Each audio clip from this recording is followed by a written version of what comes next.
Thanks very much. It's a privilege to talk about the hospital. Albert Einstein is a hospital, but more than a hospital. In recent years, we've been expanding our activities. It's considered one of the best hospitals according to the Newsweek ranking. And at the moment, we are organized in a way that we provide health assistance, education and research, and innovation.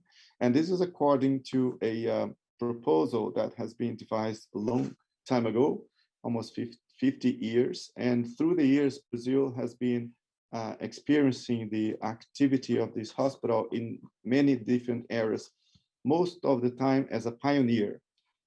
In regard to our social responsibility, we've been engaging in many programs together with the government and with the other partners in the private sectors.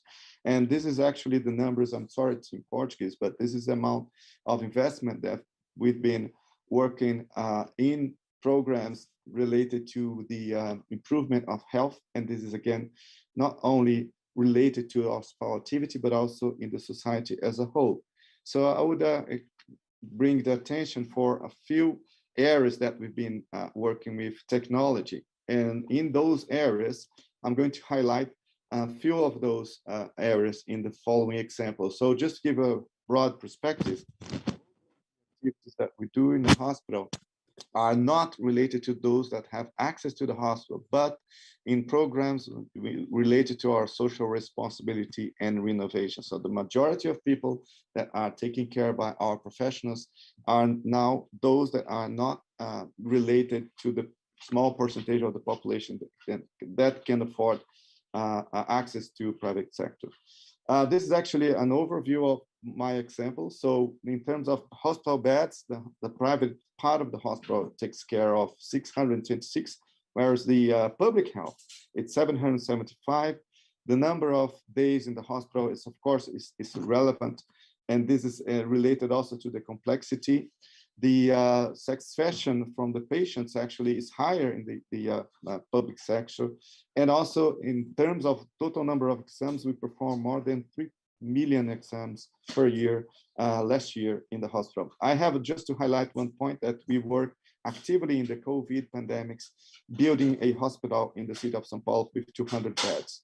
Another numbers, just to give you another example, in terms of emergency room, we have more than double the number of patients that we take care of in the public sector.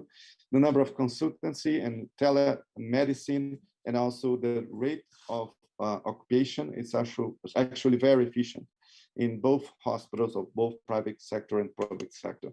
So now going to the more specific technology, the way we organize our data, we've been working in big data since 6 years ago. We have these 3 dimensions.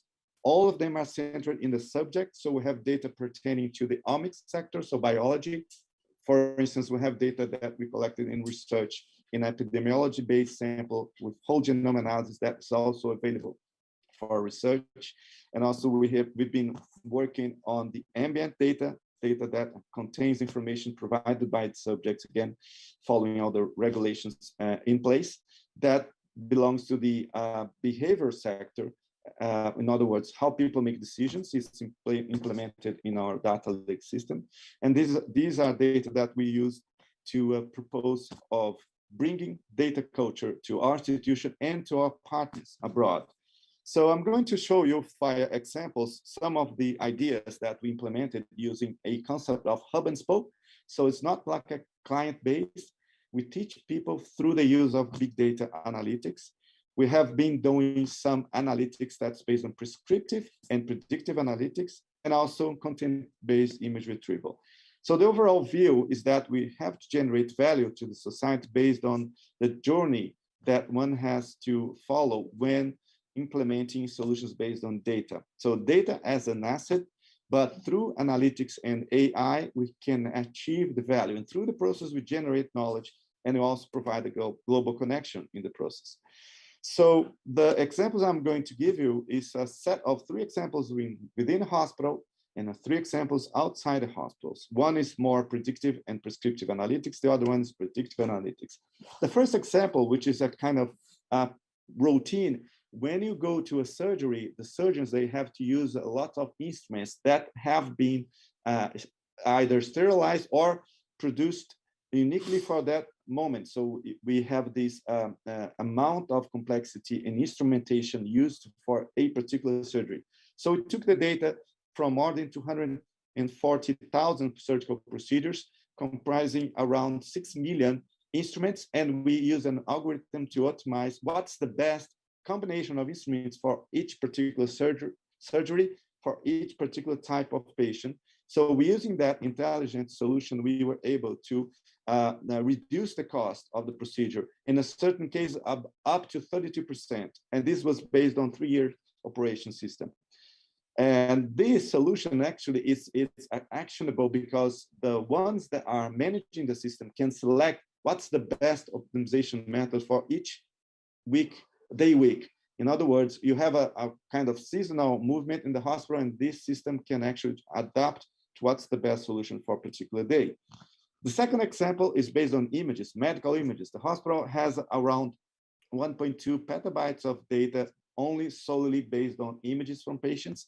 So what we did here was to select a method using AI that could identify one part of the aorta and measure this organ in all images performed in our institution. In other words, we have the database that can provide a search-based, content-based search engine, which is similar to what people are now using when they have the photographs in their mobile phones. But the question here is whether this patient has a lesion or an anatomical feature that can be similar to what other patient in our, 2.9 million patients in our database. Those patients that were treated, they provide a memory of the medical condition that can be assessed in a way that is easy when you do these elements for search and retrieve the data. Another example is to predict who is going to come back to the hospital after a discharge in less than 30 days. This is a kind of well-known algorithm for prediction of readmissions, and we have implemented that back in 2016. That helps doctors to evaluate what's the best care for each patient. So this is individual prediction for readmission. And what you see here in the bottom line is the performance of the algorithms across 90 days. And in a daily basis, you see that certain dates, we are 100% correct. In a certain dates, we are less than that. On average, 87% of accuracy was achieved. So these are the 3 examples I gave. Now I'm looking at the population because I think it's more relevant to overall context in the society. One first example is prediction of metabolic syndrome. Metabolic syndrome, as you might know, it's a condition that actually is associated with one of the major causes of death. So metabolic syndrome is a condition that actually predisposes the subject to develop cardiovascular disease, diabetes, obesity, and even cancer.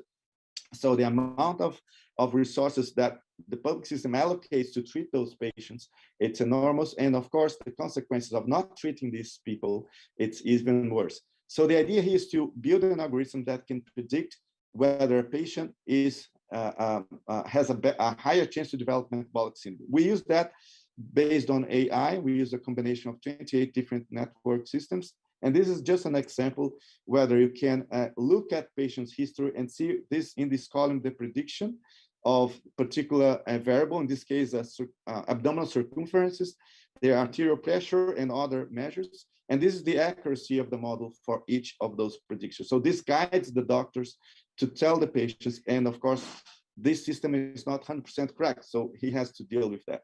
Another example is the cost population management. This is an example that's a geo-reference-based system in which we look at where are the people that needs more assistance. And of course, we also want to simulate what would be the solution if we add more nurses or doctors to the system. This is seen on the right, where we can work on predictive simulation. So this is a condition in which we simulate based on real data what could be the effects on cost effectiveness of adoption of new systems in the city of São Paulo. This example was done in combination with the mayor of São Paulo. So the city of São Paulo, the largest city in Latin America, as you might know, has a programs that in which we work in combination. We take care of around 300,000 people. We manage the hospital and basic care units. And here we did a project on predictive analytics, trying to look at what would be the number of consultations per patients with hypertension and diabetes. In other words, we try to predict how often these patients will see a doctor, and if we can optimize these methods in order to make sure that the team is available for them when they need it. More than that, we want to keep these people in their homes in better healthcare other than just going to the hospital, which is much more costly. And of course, it's not the best situation for them. In other words, avoid complications. So we did a model that could predict with the accuracy of 0.88. One is the best accuracy. Whether they would go up to one consultation per year, between 2 and 5, and more than 5. So we can identify the overusers and the underusers according to the prescriptions. More importantly, we did this in combination with the population and in combination with the healthcare workers that are attending the population directly. So we went there. These are scientists from our team going and visit them in these units in the city of São Paulo, this outskirts of São Paulo. So one interesting point here is that we could predict the frequency, but what they wanted to know in reality is when is the best date for consultations? A very practical, simple question. When should I schedule the appointment? That can be done using predictive analytics in order to get those that need more often to the doctors. So the last example I'm going to give you was a project that we made in the last 2.5 years with the federal government. And this was a big data analytics that was following the plan for digital health in Brazil. So the idea that we did here was to look at different contexts in Brazil and provide different solutions. There are many examples. We provided an index of geo-referenced socioeconomic risk for Brazil. We also tested technology based on social media network that is available. And we have a few publications in place and some that are still going to be sent. But basically, what we did here is to try to show to the government, in combination with the teams of the government, those that are working in the units at the basic care level, at the primary care level, in order to see whether they can adopt solutions, what are the barriers for digital literacy, and the solutions that we could provide, I hope, can help the government to reduce the inequalities that we see in our country. Thanks very much for your attention.